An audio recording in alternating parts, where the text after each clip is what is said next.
All right. Hello, everybody. I hope that your hurricane weekend is going well.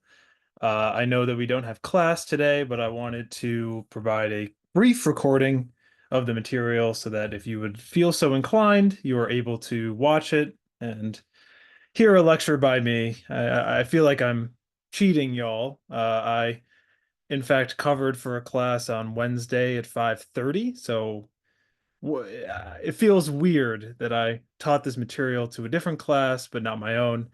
So I hope that this is helpful.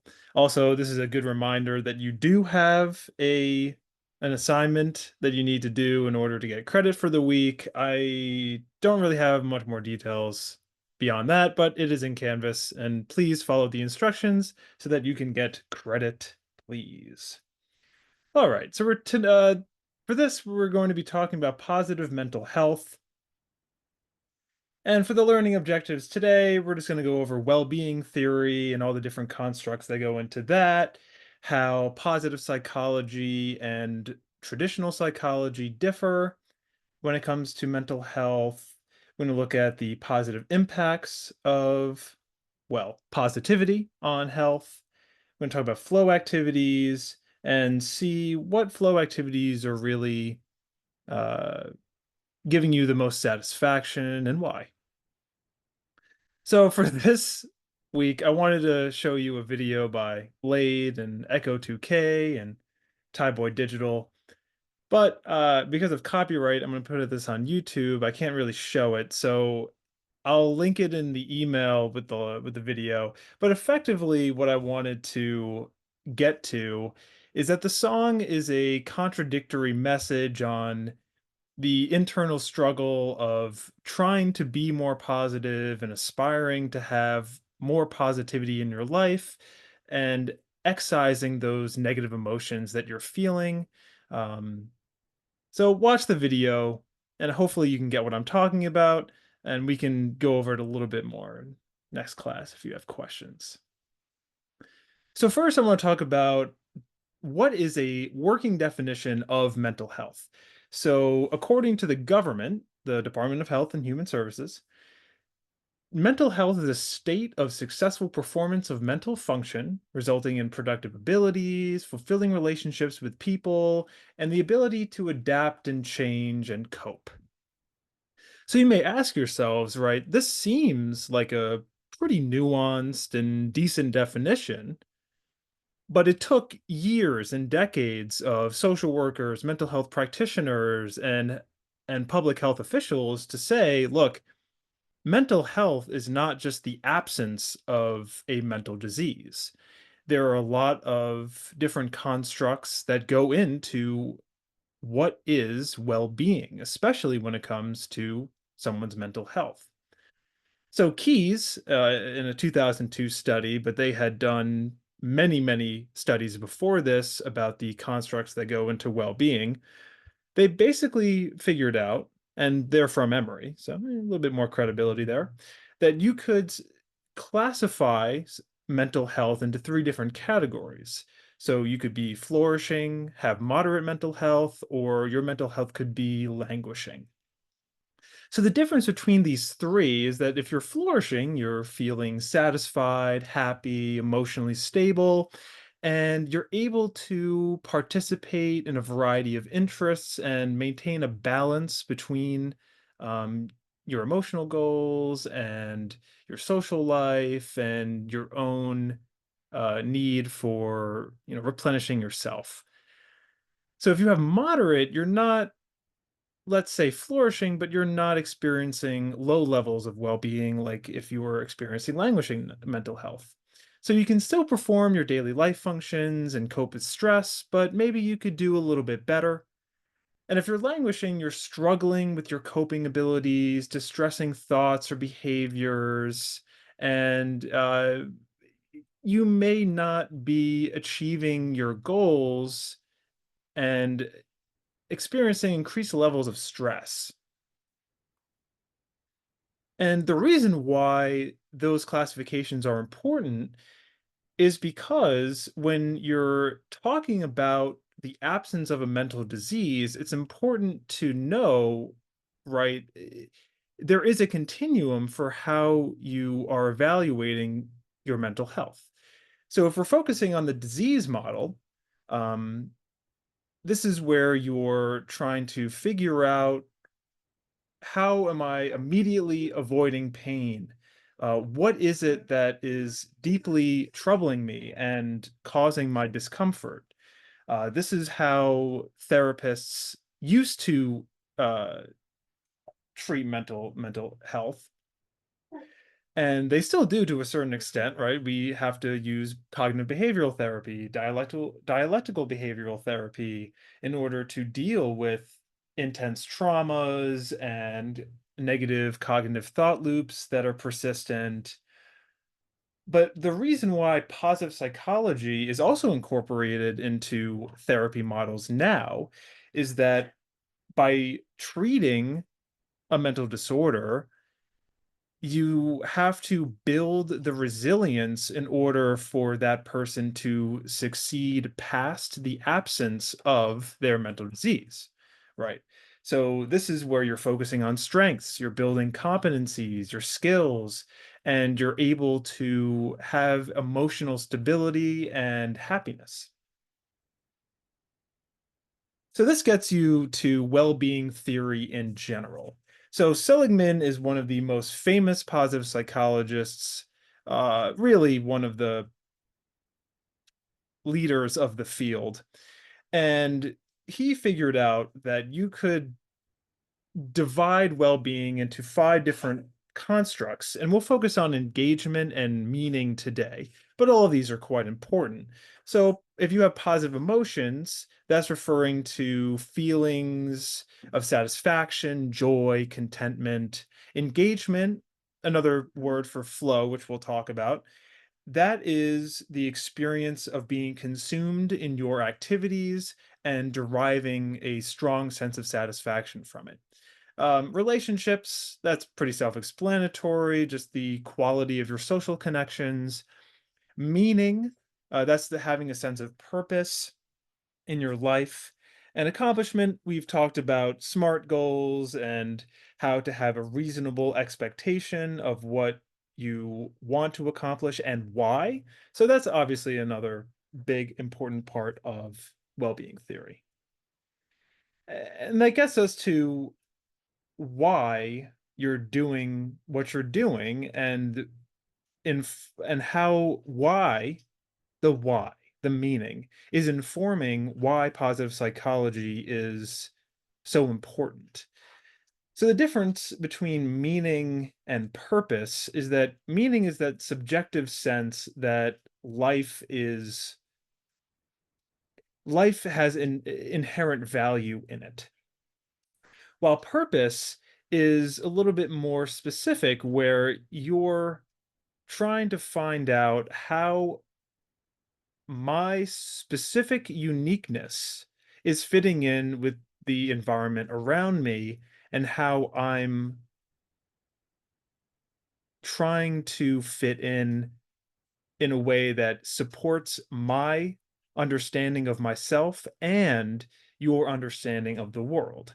So this is a concept that's called environmental mastery, where which is another construct that goes into psychological well-being, studied by Keyes, is you're trying to understand how the world is working around you and how best to get yourself to fit inside of how the world construct is already operating, but but being your best self as you're doing that.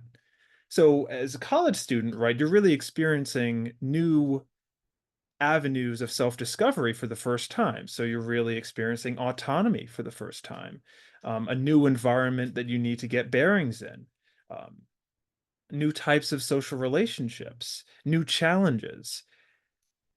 And you potentially, for the first time, are able to see where I want to go in comparison to where you are now in a more clear way. So this gets us to talking about flow, which is the engagement portion of the well-being theory. And I'll link this. I'm not going to show it again for copyright reasons. But the researcher, another leading researcher in positive psychology who made this chart, he basically outlines what flow is and why it's so important. And the reason why it's so important is because you're actively engaging in something that you like, but it outlines why you like that activity so much and why it's so important that you're engaging in it over time. So flow is the balance between utilizing your skills and building them in the face of being challenged by your activity. So what that means is when you enter a state of flow, you are receiving immediate feedback from the activity. The activity itself is intrinsically motivating, you're concentrated, you have a loss of self consciousness and transformation of time, but you feel in control of the activity and of yourself as you're doing it. So, for example, I always like to think of the runner's high. So, you get that feeling of dopamine, and you may have a loss of thought where there really isn't anything else going on besides me and moving my legs in this current moment. I don't know how much time I've been running for. Things around the landscape is starting to look awfully similar. That's okay. That's a flow state. You are fully immersed in the activity, and your skill level matches the challenge that's being presented. So obviously the first time that you go on a 5K run, maybe you choose the trail that isn't as elevated. But as you keep running and challenging yourself, right, you can increase your elevation and the skill needed, your cardio level, in order to complete the run. And that's how you get to a feeling of flow. You keep working to increase your control, level of arousal, and the challenge so that you decrease your level of apathy, boredom during the activity. So I would love if you take a second. I'm sure that this is probably what the activity is they're going to have you do, but just take notice of what activities do you really like doing? Do you experience flow in? And what activities do you wish that you experienced more flow in, but didn't? And try to establish why. But flow, according to this research article, is unique for each person. So in this study, they basically found that while some people, while some participants, I think the number is 71%, rated going to class as an extremely low flow activity. However, 24% rated it as the highest flow activity that they engaged in. Which indicates that there is a huge variation in why and what people view as flow activities. And this is important because there will be some trial and error when you're deciding for yourselves which activities do I really like doing and which could you kind of do without. Right. And this is also extremely important when you're considering positivity. And that's because of the happiness advantage. So your brain at baseline positivity is 31% more productive than if you were to be at a baseline negative, neutral, or stressed state. So obviously this meme is a little joke, right? You have the stress is the Cro-Magnon man, and then positivity is you're seeing six dimensions. Uh, it's a funny way of getting to the idea that it's important to emphasize the positive aspects of what you're doing and why the flow state is so important. Because if you're in a flow state, right, the idea is that your anxiety levels are lower, your stress levels are lower, you're eliminating more of those self-conscious negative thought loops cognitively that you could be experiencing. And the more that you do that, right, the more that you're training your brain to be more positive and engaging with the activities that you're doing, you have a more functional brain. You have a happiness advantage. And that's quite important. So here are some strategies. A lot of these I've done in a self-care class with Dr. Johnson. I believe it is Psychology 475. And a lot of these are really, really great. So the journaling is an excellent way. There are many, many studies that indicate that journaling is a protective measure for anxiety, depression, but also for increasing feelings of control. So I think my favorite out of this group is the random acts of kindness and and gratitude. So one exercise that I would implore y'all to do this weekend and next week before I see you next is a challenge that Dr. Johnson recommended, where when you're brushing your teeth for the 3 minutes, try to think of as many things that you're grateful for each day in the morning. And you can do it at night also, or just at night. Make sure it works for you. And what this does is it can get you to an increased level, baseline level of positivity before you start your day or before you go to sleep.